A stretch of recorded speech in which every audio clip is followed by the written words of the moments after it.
Hey, it's your What up? boys. It's the 9 to 5 boys. We're clocking in for another shift. Excuse me.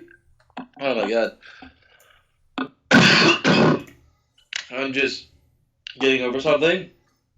Welcome aboard, everybody. And you're drinking. Nice. Smooth move. Yep. Alcohol kills. Uh, Yeah, apparently. it So, sanitizes. It sanitizes, yeah. So it sanitizes the insides. exactly. There's something in you that you need to kill, so it sanitizes the insides. Yeah, that's a good way of putting it. Yeah. Let's see. We left off last week. We were going to talk about some movies you checked out. We need to talk about these. Yes, and so I think these are all movies. I think these are all movies that we both actually seen. So, Puss in Boots: The Last Witch. Yeah, that was a fantastic movie. The animation style was great. The villain was wonderful. Yeah. The story was actually like really interesting. So I didn't even know it was a sequel. I think I talked about this before. It was like I didn't know it was a sequel, but they apparently there was the first one that came out like 10 years ago. Yeah. But this was like, whew, it's great. And I loved John Mulaney in it. I loved everybody in it. I thought it was hilarious. It was great. It was very cool. Yeah, no, I think Puss in Boots: The Last Wish is one of the best children's films to like come out like as of recent. Like it is just so fucking good. Yeah, absolutely. It's great. It was like it had a lot to explore in like such an interesting way actually, like a lot about like death and stuff and like about like purpose and shit, and I thought that was very cool. I thought the way they did that was very cool. Yeah. I like Puss's growth in it. He was like, he was humbled a bit and like became like a better person and stuff, and like was more valuing of things more than just his title as like a legend. um I quite enjoyed the way they portrayed the Goldilocks and the Three Bears. That was cool. That was. That was fun. That was smart. It was it was a little drawn out. I think the joke of like, oh, just right. You know what I mean? I thought that was a little annoying and excessive for myself. But anyway, great movie overall for sure. Yeah, no, it's fantastic. And oh my god, little Perito. Oh my god. Though, dude, let me tell you what, man. He was, Best uh, sidekick ever. Like at first he's a little annoying, but then you realize he's so damn adorable. You can't say no to that little face. and his backstory. It's tragic. Oh my god, dude. I know. It reminded me of that scene in what is it, Tom and Jerry, where Tom goes to heaven, and then like there's cats before him, and the others make sense. You know, one gets hit with a frying pan and ends up there. Another one, some sort of flattening accident, they get up there. But then the last one is like a bag, a burlap sack filled with wet kittens. You know, Yeah. hopping on past the pearly gates, and the guy behind the counter says, "The nerve of some people." I didn't get that as a child until I got older, man.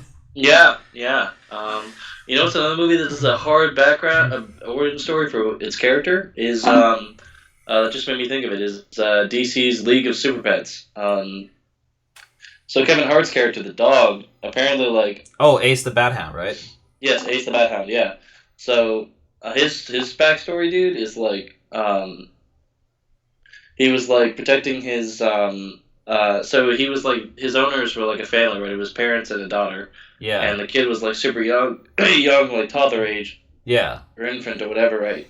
And like she's walking towards like stairs on the second floor, and she's gonna fall down, and so he bites her arm to grab her away and yank her away from falling. But then all the Oh. parents see is that he bit her, and they get rid of him, dude. It's like, oh, it's like he was heroic, and then he says like, "I do it all again." It's like, oh, that shit goes hard, dude. Didn't have to go that hard for like a kids movie, man, but it did. It was great. Yeah, I've heard great things about it because I thought it was going to be like a cheaply made animation cash grab with like two famous actors in it. I didn't think they actually put in the work to have like a great story.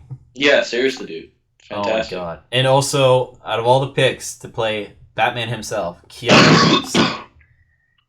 So again, Keanu Reeves, top tier choice to voice Batman. Totally out of pocket, and it works.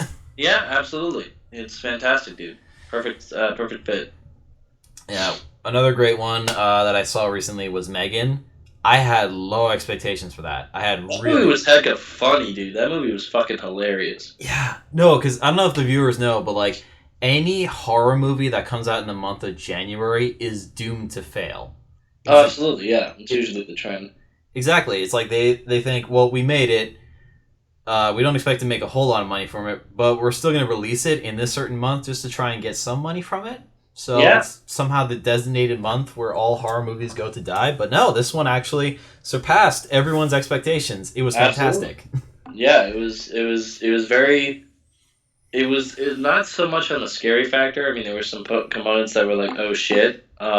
It's more or less the uncanny valley that's the horror part. Yeah, the fucking robot man is like crazy, and then like I love the scene where she just starts singing Titanium. That was the whole theater just started dying. I was like, I love this. Like you said, it's hella funny out of nowhere. And then, oh my god, the scathing critique on like how integrated we are with technology and how we're essentially so addicted to it, we don't form normal human relationships anymore. Well, here's like the takeaway I had from it. It was like it was a very like it's a twisted retelling of like. Do you ever read the novel I, Robot? The the book by Isaac Asimov. I got the Cliff Notes version and I saw the Will Smith movie. That's all I know about it. So it's a collection of like short stories. They're all fictional about like real life applications of robots and stuff, right? Yeah. Robotics. And there's this one in there. Um, what was the title of the story? I don't remember, but it was this Robbie. That's right. So it was the story about this little girl who had a robot servant named Robbie who was like taking care of her, and she formed an emotional attachment to it, right? And so Yeah. like that's sort of what this movie reminded me of is like the kid, like the whole. Okay, my critique, and I think it like I mean it helped in the movie's favor for telling the story, but like the aunt was so shitty. She just like she doesn't know how to help a kid deal with her emotions, the tragic loss of her parents, and so she builds a robot to do it, like an AI. That's like fucked up. Uh, Yeah. so what did you think was gonna happen? You know what I mean? Like, but me coming from the stem of like a psychology major and understanding this sort of shit, it's like I get it, but maybe other people don't. But so, that was, or maybe I mean like the character doesn't get it right because she obviously did something that was impacting what was the kid's name? Um, uh, Katie. Katie, thank you, Katie. It was impacting Katie, obviously, because she was forming an attachment with a murderous AI. Yeah. But yeah, the movie was fun. The movie was cool overall. But so yeah, it was sort of a retelling of Robbie. Is the point I was getting at? I think it was also weirdly creative that they casted Allison Williams to play the aunt in that movie because no discredit to her as a person, but her acting is a little bit robotic, which kind of does add to the overall themes of like her shitty parenting style. It is a little bit, yeah. I agree. I would say like her and Scarlett Johansson are like my top two picks to be in that movie because both can be robotic but also deliver overall. Scarlett Johansson, dude, yeah, she could be a robot. I mean, she played a robot. She played an AI in that movie, Her.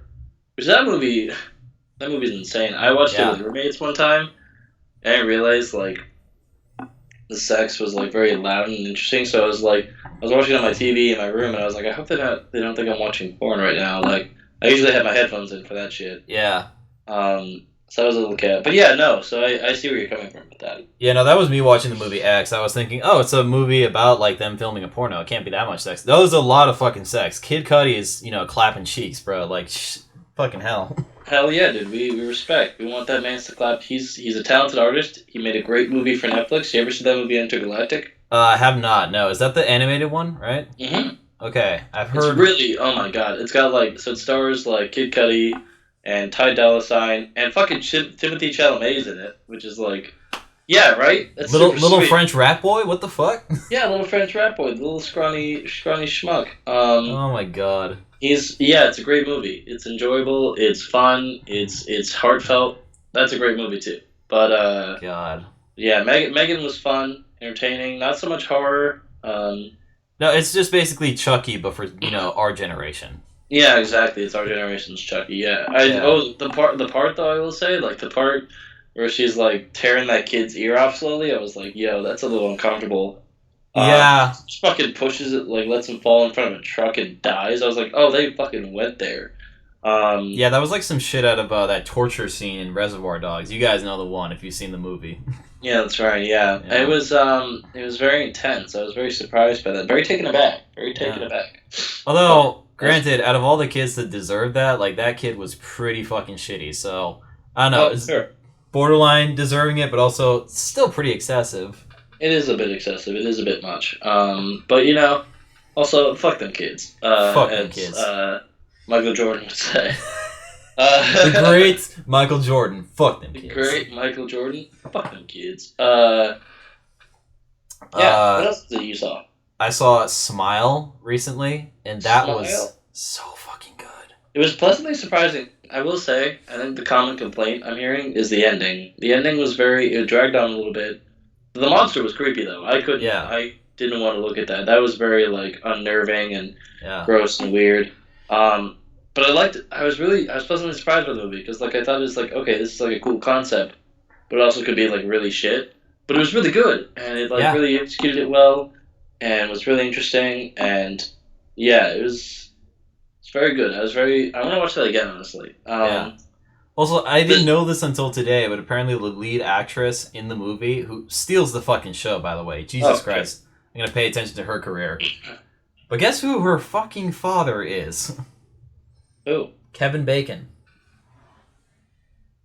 wow, Yeah, really? yeah, I could see it now a little bit. Yeah, you yeah. know what I mean. You think about it. Yeah, Well, that's weirdly crazy. enough, she actually looks more like her mom. I think the only thing she gets from her dad is, I guess, his determination and his pretty impressive talent too.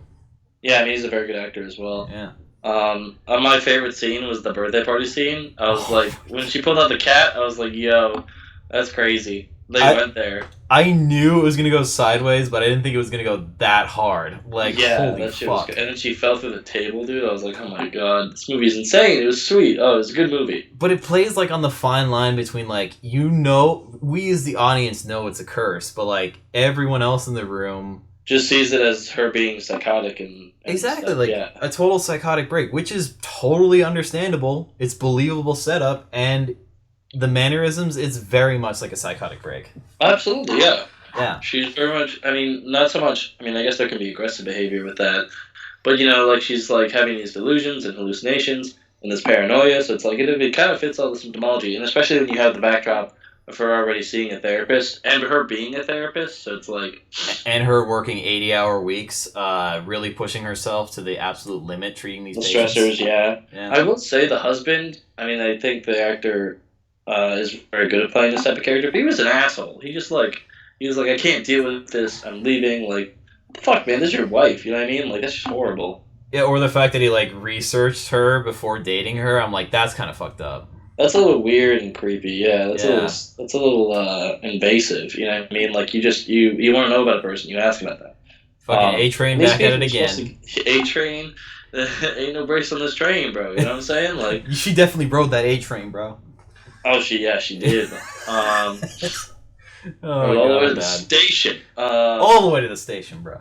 Uh, Yeah, he's just good at playing assholes though. So like I believed it. It was like okay, Yeah. sweet. Yeah, the movie was great. It was a pleasant surprise. The ending was like I will say I did like the last part of it though because she passed the curse on to her ex or whatever, which is sweet. Um, so that kind of like just continues it. Yeah. No, Um, it totally fits the theme going around. And it makes the first viewing much different, actually. So when you first watch it, you're like, oh, this is scary, this is interesting. But then once you know how the ending goes, you look at the passage of the curse onto her in a whole new light. but It's how like, so? so the patient that she's trying to treat, that's, obviously trying to tell her about the curse, Uh-huh. uh, sees the thing coming for him, is screaming, backing herself up against the wall while she's crawling on the floor. She's screaming and then starts to choke as the main character, Rose, I think that's her name, Rose Cotter. Rose, yeah. Yeah, she goes onto the phone, tries to call in like, other doctors to come in and help deal with the situation as the girl's choking. Because, as we know in the ending of the movie, the entity enters through the mouth for full possession. So that's when the entity actually takes her. She starts to smile, and then, you know, Oh, that's right. Yeah, yeah, yeah. yeah. Okay, yes, that makes sense. So it comes full circle. Interesting. I didn't think about that component. Yeah. Also, how Yeah. they achieve the unnervingness of the smile is the director said, "Yeah, just have this like very friendly, like open smile, but dead eyes. Like just look ahead with dead eyes." Yeah. Because it's very predatory in nature, like an animal looking at you. Absolutely. Yeah. Yeah. Huh. It was definitely well done. I was very creeped out the whole time, and I was like, and then like for like I'd say a day or two, even like you were just like freaked out when people smile at you. You're like, oh, of course. Yeah, they took something so innocent and warming and turned it into like the most unnerving thing imaginable. But I think that's what like a lot of great horror does, right? Like it takes this nostalgia, or this cozy feeling, right? Because like let's say Yeah. for instance, like you know, in the '80s, slashers were huge because they started like attacking suburbs and stuff, like Nightmare on Elm Street. Yeah. It's like it attacks the home, the place you're supposed to feel safe, and it removes that safety in such a terrific way. And so, people are like, "Oh, if someone's smiling at me, typically it means a good thing." You know what I Yeah. mean? Like, um, it's so when it's twisted in that way, it very much makes it like unnerving. And that's what makes Hereditary such a great horror film because I underappreciated it for the longest time until I finally saw it and I thought, now I know why it's brilliant. It manages to take something that you should feel safe in and make it truly terrifying. It makes family in your own home and social life just the most terrifying thing. That's true. Yeah, it does remove that security because like the whole start of Hereditary is like it's the grandma who's like super into the occult and stuff Yeah, and doing some weird sacrificial shit, and that carries on to like the daughter, or like the granddaughter and stuff, and like a whole thing. yeah. Um, And also, like, Crazy. it's under the guise that it's like it's a family dealing with a personal tragedy, the death of their estranged, grandmother. So they should feel sad, but they also don't know much about her personal life. So there is them having to deal with that. And Uh-huh. then, no spoiler. Well, I guess some spoilers for anyone who hasn't seen the movie. It's been out for a long time. I It's been think. out for like 5, 6 years, man. Like, go fucking watch the movie. Yeah, but another Uh, major character gets killed, and then that becomes a major tragedy throughout the rest of the film. And yeah. people play it off as like, oh, this family's devolving because they're dealing with unimaginable grief and sorrow. But then you enter the supernatural aspect, it turns it completely on its head on the last minute. hmm Yeah, it's brilliant. It's It fucking was brilliant. crazy, man. And Tony Collette, dude, phenomenal in it. I am going to pay very close attention to her career because Jesus Christ. I want to think she's a nice person in real life. I Well, really she's do. had a very extensive career. She's what was the movie I was watching that she was in? Oh, I think it was the Sixth Sense. She was in that, dude. What? Wait, what? Yeah, she like played the kid's mom. It was like she was super young. Me and like Jack were watching it like a few months back, and like because we'd never seen it before. I mean, it also made it hard to watch because like we already knew what was happening because Yeah. it's been out for like 30 years. So like, And everyone knows the twist. yeah, exactly. Yeah. But I mean, yeah, she was great in that too. She was in there for a little bit. It was cool. Yeah, it's kind of weird. I was watching this series with our parents, The Sinner. We finished the fourth season a little while back, but there's this like grandma in the show, and I was watching a Law and Order episode one day, and I was like, "Wait, is that her? Is that her like 30 years younger? That's fucking weird because she looks kind of hot." Yeah, shit. I don't know how to feel about this. I mean, it's okay. I'd hope she's hot now, dude. I hope that she ages with grace, dude. You know what I mean? Like, I mean, she has aged with grace, but I wouldn't say she's hot. I mean, like, again, to each their own, but, like, have very specific tastes. I feel it. I'm all Yeah. about the gilfs, dude. You know what I'm saying? Like, Yeah, like, in terms of, like, skit. attractive, like, very older women, I would say Sigourney Weaver, Susan Sarandon, Helen Mirren, those are, like, my top, like, picks. Yeah. Yeah, they're hella bad, dude. They're Yeah. hella bad. Ooh. Fuck, yeah, they're hella bad. Yeah. 100%. But, oh, God, where was I going with this? What are some other things that we've seen that we should talk about? I finally I tried to watch like the first episode of that Velma show. I Oh don't know if we no. talked about this yet. Um, I couldn't even finish it. Here's okay. So I'm not gonna dog on it too much because like No, it's what's okay. been what's been said about it has been what I could say about it has already been said extensively, and so here's the two criticisms I have. Right, it's like I think it wouldn't have been received as poorly as it was if it weren't using pre-established characters in the way that it's using it. Like it's like the race swapping's fine, but they're completely redefining these characters and making them just annoying and uninteresting and one-dimensional stereotypes. And it's like I don't really care for it. And like the other thing that annoys me is like I don't know who the audience is. It's certainly not me. I did not enjoy the content. For those who do enjoy it, I'm not gonna dog on you for not liking it. I hope someone likes it. So someone. I hope that the people who created it like it. Like they put it. Obviously, when you're doing something creative, you put a lot of effort into it. So Yeah. if the product isn't good at the end, it's like, well, shit. But like, so I just didn't know who the audience was because like it would say one thing that was preaching to a certain choir in one scene, and then in the very next it would say something preaching to a completely different choir. So you're like, I don't know what the fuck is going on. Um, and it's just like, yeah, I don't know. It's just a very annoying show.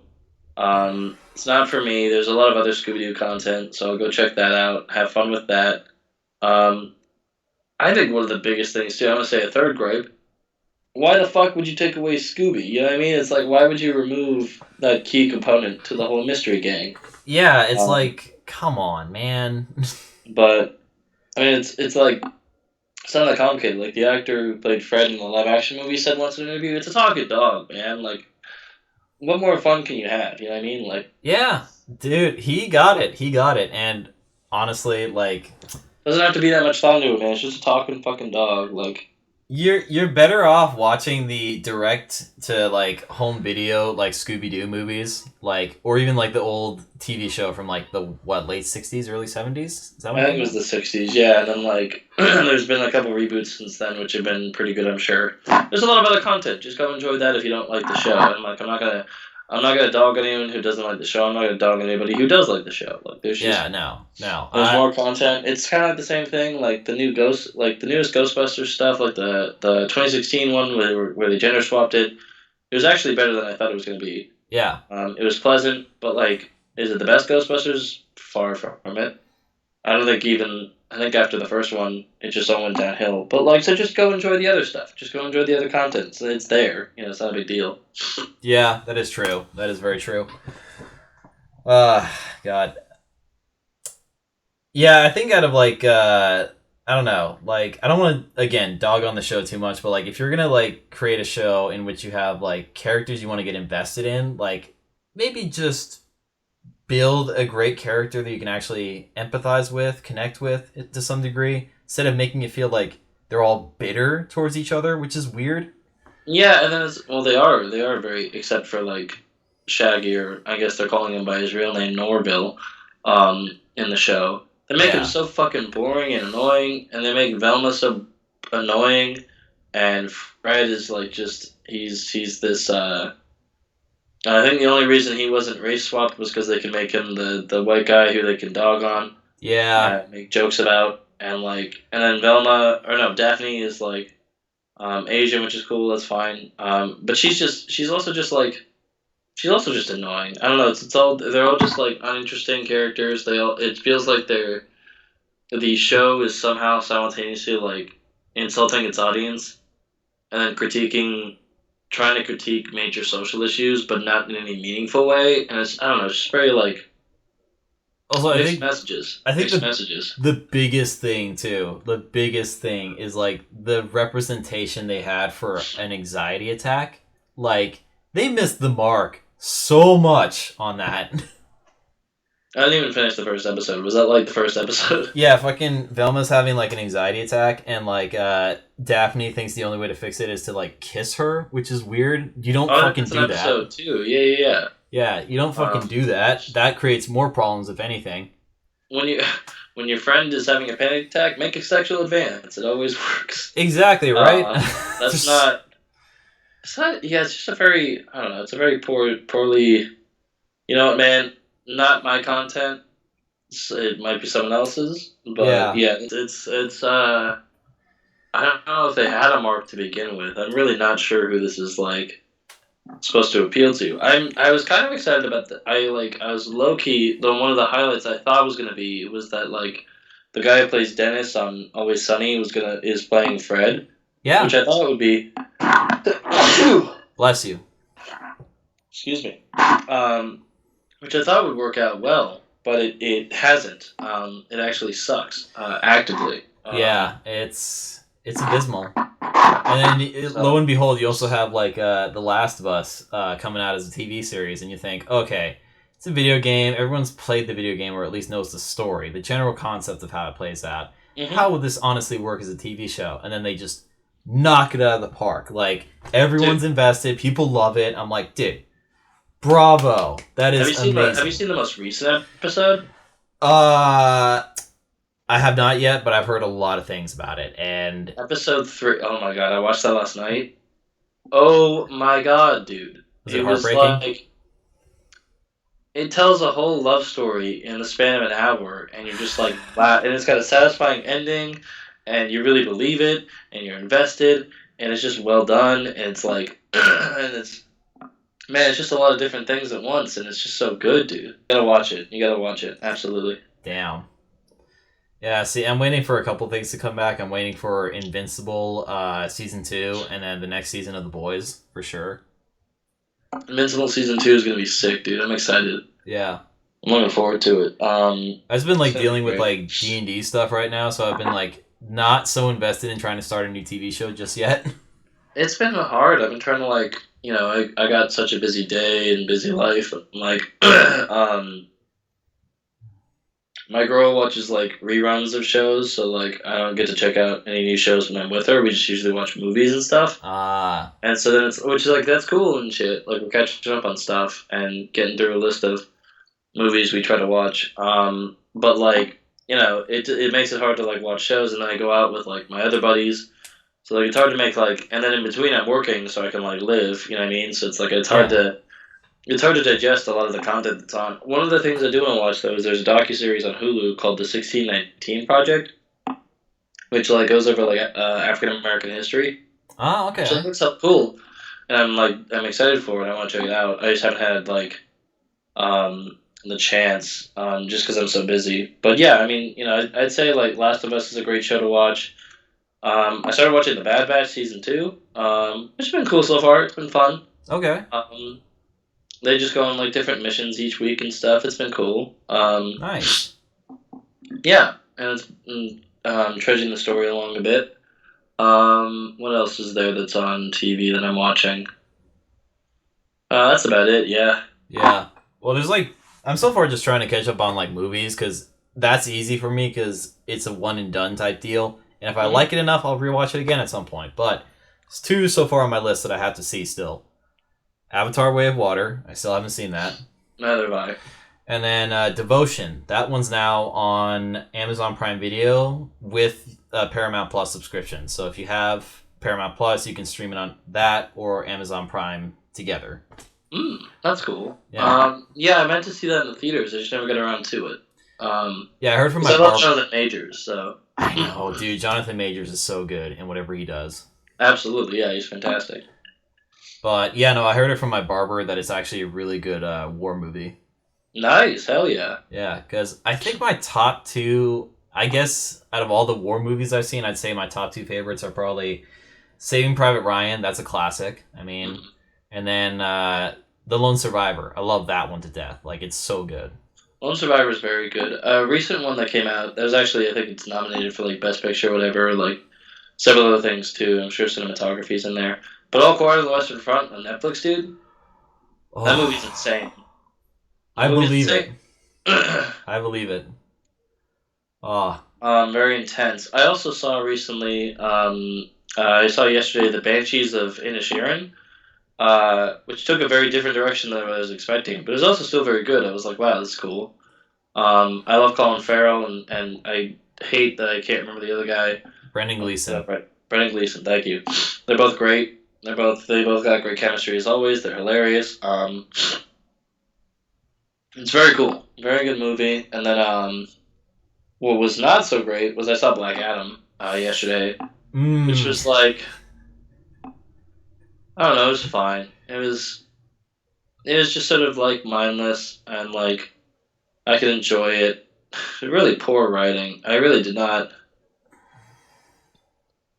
I don't know, man. Yeah, it was just like I was not terribly impressed with it. Look, I will say Felt I generic. It was just fun. It was just fun, I guess, is what I would say.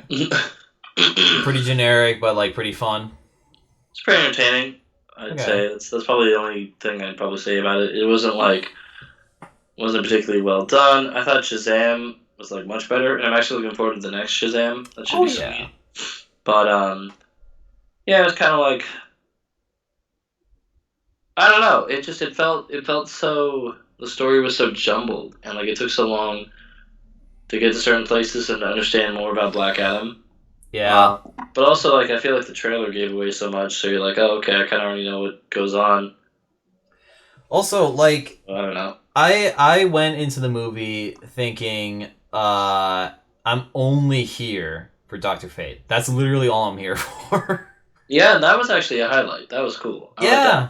Pierce Brosnan uh, as Doctor Fate. Yeah. That was cool. It was fucking perfect. And I Yeah, loved that every was second of it. It was amazing casting. The rest of the movie, it was entertaining, but Hawkman was cool. I liked Hawkman. Hawkman was cool. yeah, I wish they could have had more exposition on him because most people, most average folk, don't know who the fuck Hawkman is. So Or Adam Smasher, or Cyclone was the other one, right? yeah, or even Doctor Fate for that matter. But I think you can break it down to most people as like this is DC's equivalent to Doctor Strange. That's all you need to know. Pretty much, yeah. And so, I Yeah, mean, those two were also highlights. Dwayne Johnson was fine. he's the I, only one I, with that kind of physique that would actually play the character perfectly. But that's oh, just me. absolutely, yeah. I laughed out loud when I saw the clip of him flying that's gotten like memed. Oh yeah, When I saw that, I was like, there it is. It's like, yeah. There's the very meme. funny. Look at the meme Um, out there in the wild. Look at the meme just out there in the wild. No, I think the best one I saw was like when you're putting on a T-shirt, this is what it sees. That's really good. Yeah.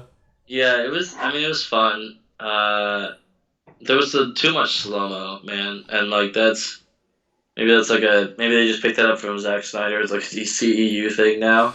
I guess Um, so. I certainly hope it doesn't fucking translate to the Shazam sequel. yeah, I hope that I don't know if it's the same director. Oh, also speaking of Shazam, this might be a little bit of a Bob topic, but like I guess Zachary Levi tweeted some shit about like Pfizer's like bad for you, like the COVID shot, because like that's been making the rounds recently about like people claiming it's like doing bad shit for you, like shaking and shit, which is like annoying and weird and idiotic, and like the fact that some people believe it is like also just like not surprising but still concerning. You know what I mean? Like I mean, like fucking Miles Teller is an anti-vaxxer, and he slowed production on like some of the projects that he was working on back when COVID was still happening. Miles Teller is an anti-vaxxer. Yeah, and then oh, lo and behold, too, Latita Wright, who plays Shuri in Black Panther 2. Yeah. That one I knew. She had to cave to keep that fucking bag, bro. Which I was like, yeah, fuck you. Yeah, I'm like, bitch, like you got the role of a lifetime, like, and you're about Don't to fuck it up. you're about to fuck this up over something as stupid as like getting vaxxed. Like, what the fuck is wrong with you? Vaccine. It's idiotic. It's concerning. Yeah, It's very stupid. which But it's you know what, like, man? People are gonna do what they're gonna do. and look, you can try and argue it as much as you want, but it does take a certain cognitive dissonance to play a character in which they eventually take a powerful drug to make them superhuman, but won't take a fucking shot to prevent them from getting a disease. I don't know what to tell you there, man. Like, You know, man, I don't really trip too much about anti-vaxxers. They're not gonna live that long anyway. exactly. So like, I don't really worry too much about it. The stupidity sorts itself out. So Yeah, it's just like, you know what, man. No death is funny per se, but like it's just kind of like It's kind of like a "I told you so" when like people die of COVID when they didn't take the natural preventative measures that we have offered, Yeah. like a vaccine or like wearing a mask or whatever. It's like it's just kind of like fun to watch that, but like I mean, you look at fucking Donald Trump when he got COVID and he's like just out there on the White House balcony, like trying to look tough and macho. Meanwhile, he's on every drug and steroid known to man just to keep him from like not, stop breathing. that's the president, dude. They give him like hella secret shit. They gave him that fucking super soldier serum they gave Steve Rogers, bro. Like, they got that shit on lock for like just like for the president, maybe the Pope. Right? And, like He's taking maybe all that that's shit, and then like his fans are just like, "No, you know what? Horse paste. That'll fix this shit." yeah, that was a whole man. Funny, I love COVID. Like parts of COVID, I've actually like really enjoyed. Like, of course, like the people dying in huge numbers is bad, and being sick with COVID is not fun. I've had it before. Not a great experience. Not one I would recommend. And a Um, pretty potent strain you got hit with too. I think so. Yeah. I mean, I was Yeah. like triple vaxxed. I was like, I had the 2 shots and the booster, and I still got hit pretty hard. Yeah, it wasn't OG COVID, but it was enough to like kick your ass. I know that. Well, yeah, and luckily it wasn't like enough to like put me in like on a fucking ventilator, which I guess I'm thankful of that in that regard. It very much should be, But like, yeah, it was a very yeah. In the first couple days, knocked me on my ass. I was like, the reason I took a test in the first place was I woke up with like all the full blown symptoms like body aches, headache, sore throat, stuffy nose, bad cough, just everything. Like I didn't want to move out of bed for like 2 hours. I was like, man. I gotta like call in sick from work, and then like I had to go like down the street to the CVS see if they had COVID tests and like other medicines so I could try and treat this shit. Yeah. Had them luckily, and then I took it and I was sick. And so for those 2 days, I had the body aches and stuff, and then, like that dissipated. Still had like the runny nose and like the headaches and stuff a little bit. And just being like I was living with roommates at the time, so it was like I had to be like in my room like probably 22 hours out of the day because like the other two I'd Jesus. probably spend like in the kitchen cooking real quick and then heading back to my room, maybe even less than that. So yeah, and like yeah, it was just crazy. Yeah. COVID's not fun, but some of the shenanigans that humans got up to during COVID was like pretty funny.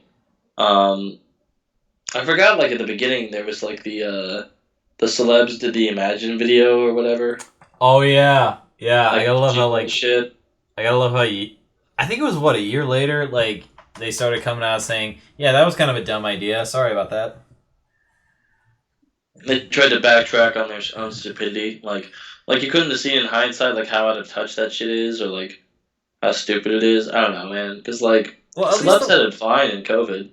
Oh, what's that? Celebs had it fine during COVID. They were able to do shit. They like had the resources to do whatever. Fucking Kim Kardashian rented out a whole island. Well, I think it's We're like going on vacation because of the stress of COVID. Oh my god, it's like, fuck you. Well, I think at the heart of it, like they are entertainers. Like they do like doing shit just to feel like they're productive and doing something active. Keeps them preoccupied.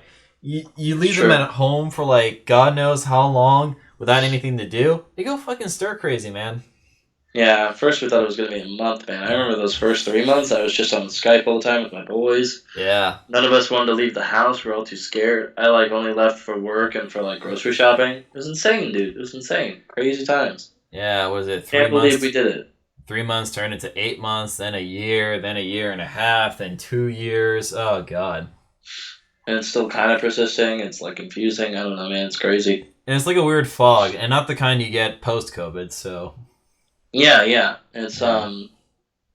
it's fucking strange. I will say some of the benefits though have been like we've reshifted the thinking of needing to go to a fucking office, a physical like location. Because like a lot of people were like, "Oh, I could do my shit from home, so why don't I just move to somewhere cheaper and do it remote?" Like Yeah. it's not a huge deal, but fuckers like Zuckerberg tried to prevent that shit by being stupid. Don't forget Um, Musk, but he managed to drop the ball on that like hard. well, Musk. Okay, so like one of the things that really just irked me, like he's a stupid man and makes stupid decisions. But like one of the things that really irked me was like he like wanted an in-person meeting of all of his employees, and some of them are like around the country, and he's like, I wanted it all specifically like this is Twitter, right? So this is like shortly after buying Twitter. He wanted a board meeting but he wanted it to be like at the San Francisco office. So he had the employees fly out, and he said he was going to reimburse them, and still hasn't, for flight costs and shit and hotel. And it was only a 20-minute fucking meeting. Yeah. So it's like, that just irks me. It's like, that's such a waste of time and resources, and it's like, on a grander scale, it's a bad impact on the environment, because people traveling. Yeah. Like, you know what, man? Do you stupid bullshit. Do you stupid, you know what? I don't know, man. That really just irked me. The thought he couldn't have put through, like, you know what, man, a lot of my employees are remote, I'm just going to make it a Zoom meeting. Or, like, Yeah. make it an email. Like, I don't know. It didn't sound like it was that important if it was only 20 minutes, dude. Oh, dude. I've had You I've want had something? far less important meetings last far longer than they should. You know what I mean? It's like, Oh, wow. But you want to hear something that gives you a real fucking brain aneurysm over this shit? what's that, man? Okay, so Elon Musk, being one of those types like Zuck who wants people back in the office. I want people back in the office. People got to physically be here to actually be productive. Like, okay, sure, that's some bullshit, but we'll go in anyways. Mm-hmm. We go into the offices. None of the equipment there is properly set up to actually have productive work days. Like, there's no chairs at the computer desks at all. Also, there's not a whole lot of functioning computers there at all either, because they literally cleared out most of the offices during fucking COVID. And it didn't cross his brain to actually check to make sure all the cubicles actually had the right equipment to do all the things he wanted his employees to do. To, like, have some IT motherfuckers and some, like, ergonomic motherfuckers be like, oh, let me go in real quick and make sure the offices are set up for in-person work. We made a couple changes during the whole pandemic, boss, since we weren't using these. It's like, just I don't know, no forethought, no foresight for that. And Unbelievable. I can't. These fucking rich schmucks don't deserve to be this rich and this powerful. They're so fucking stupid. yeah, and anyone who wants to try and fight me on that shit, think about it like this. It's like, imagine if someone in the neighborhood is organizing a birthday party, okay? And they want people who know these people to be at the party. They invite them all to the party. They're saying, oh, it's going to be a birthday party at this time, this location. Come on over. You have to come. Okay, obligated to go to the birthday party. Get ready to go to the birthday party. None of the fucking things at a birthday party is set up. There's no cake, there's no piñata, there's no tables, cups, The hats. bouncy house isn't even inflated yet. What the fuck? Exactly, they got the bouncy house, but it's not even inflated. None of the other shit either. It's flat and dead, like my heart. You know what I mean? Like, Exactly. Imagine how pissed you'd be if, like, you're forced to come to this birthday party and none of the shit is set up at the birthday party. I'd be very, like, that's the job of the host. You know what I mean? Like, it's like, I don't understand, dude. Yeah, it's like, it's like I swear to God, I'm gonna get like 8-ball fractures in both of my eyes over this fucking bullshit. No. Yeah, Fucking brain aneurysm from thinking of this too hard. my eyes are gonna be jet black like that fucking lead singer from Gorillaz, bro. Yeah, man. That's just I don't understand, dude. And like, I think one of the other good things that came out of COVID was like there was a huge shift in like telehealth services, which like is really helpful in my field. Because like clients don't have to they don't have to like a lot of the clients I serve, right, can't afford having a car because a car is fucking expensive here in California. Yeah, So they can't afford having that, so they take public modes of transportation, which always suck and are unreliable, and so it takes like a long time for them to get where they need to be for like what may be a 30-minute to an hour appointment. So it's like if they're able to do that via phone, or even better Zoom or FaceTime or whatever, then it's like perfect, just do that. And like, you know, that was very helpful. I did that. I shifted to probably like half my services were provided that way during the pandemic, which was like hella cool. I liked it. I liked that it worked out that way. And it just made it easier on the clients and on you because no one has to go anywhere. But you know, yeah. The things that did suck about COVID were being stuck inside, having to worry about getting sick, having to worry about getting others sick. That was like very concerning. I had roommates all throughout COVID, and like I worried about getting each and every one of them sick. The roommates I first lived with when COVID started, I mean, like, on a human level, I care because, like, they're humans. I don't want to get them sick. But they were all assholes, so I was like, I don't want to talk to these people. But, like, you know, you don't want to, like, give anybody anything. You don't want to, like, cause more harm in the world. So, like, try to be very cautious. And I was the only one, I think, besides another one going out and stuff and, like, going to work and, like, having to potentially expose myself on a regular basis. So, yeah. Now, another great thing to come out of COVID is like the taste that Americans got of like socialized medicine, where it's definitely going to shift, some heads. Because once you get that like brief taste of what it could be, you kind of want that more and more now, especially with like the bullshit rises in like ridiculous shit. Well, yeah, the cost of everything is insane, and I will say another, that is a good part, and hopefully that does make a shift. But like also like one of the bad things about COVID was like how all these rich fucks got so much richer. You know, it's like annoying, dude, and Yeah. it sucked. So yeah, no, but yeah, there were some positive impacts of COVID, for sure. Exactly. We killed NFTs as soon as they flooded the market. Yeah, I'd say like they had a good 6 month run, which yeah, that was a success of COVID. Oh yeah. The stock market thing. Oh yeah, GameStop. Oh my god. GameStop. Or that happened like just before the pandemic, didn't it? I think it happened just as soon as it was like really kicking in. Yeah. That was like no, I think it was middle of it, right? It was definitely like It had to be like 2020. Like it was pretty what fucking. was GameStop? I'm pretty sure that was 2020. I know it was early. It was early of 1 year. Then I do know after that there was like the whole rise of NFTs and then like the rug pulls from cryptocurrency, which definitely made people turn off from cryptocurrency, which is nice because it is very unstable. It sucks, but that's just how it is. I think it was 2021, dude. Yeah. Holy shit! It was during the full swing of COVID. Oh Of my COVID, yeah, god! it was like that was. Oh yeah, that was a good thing that came out of it. We fucked over a bunch of hedge fund brokers and shit. Fuck them, dude. Hell yeah. Exactly. One of them That's actually that. had to close their offices because they got fucked that bad. We appreciate that. We respect that. Oh yeah. Yeah, but I'd say we've been recording for about an hour here. Would say we clock out here, brother. I say that's a good time before we become, very extremist in our views. Yeah, we're gonna start getting into more into capitalism. But thank you for joining us on this episode of the 9 to 5 Boys. Exactly. Fucking try not to be anti-capitalist tonight. 3 drinks later, fucking seize the means of production.